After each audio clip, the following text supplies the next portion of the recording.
নতুন বছরে যুক্তরাষ্ট্রে আরও বাড়বে ক্রিপ্টোকারেন্সি বিটকয়েনের দাপট। ডোনাল্ড ট্রাম্প রিপাবলিকান পার্টি সহ বাজার সম্প্রসারণের পক্ষে কংগ্রেসও। বিশ্লেষকরাও দিচ্ছেন লগ্নি করার পরামর্শ। তবে বাংলাদেশে বিটকয়েনের লেনদেন শাস্তিযোগ্য অপরাধ।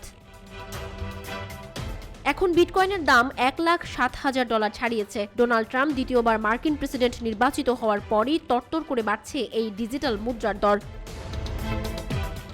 নির্বাচনী প্রচারণায় ডোনাল্ড ট্রাম্প ক্রিপ্টোকারেন্সি নিয়ে বেশ ইতিবাচক মনোভাব প্রকাশ করেন, প্রতিশ্রুতি দেন ক্রিপ্টোকারেন্সি বান্ধব পরিবেশ তৈরির।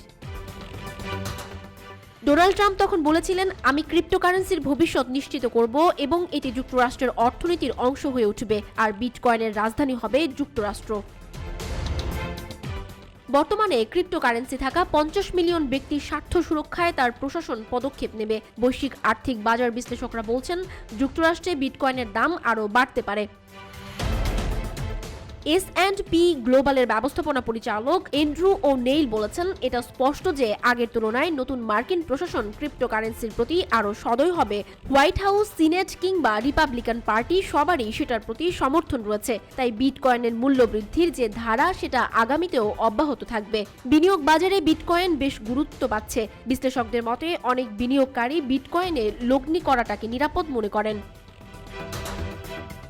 গবেষক ড্যান আইভস বললেন, সম্পদ হিসেবে বিটকয়েনকে চাইলেই অগ্রাহ্য করা যাবে না। আপনি যখন স্টক, বন্ড, স্বর্ণের কথা চিন্তা করবেন, তখন দেখবেন যে বিটকয়েনও উপযুক্ত মাধ্যম। আভাস মিলেছে মার্কিন নতুন প্রশাসন ক্রিপ্টোকারেন্সির বিষয়ে ইতিবাচক কাঠামো তৈরি করবে।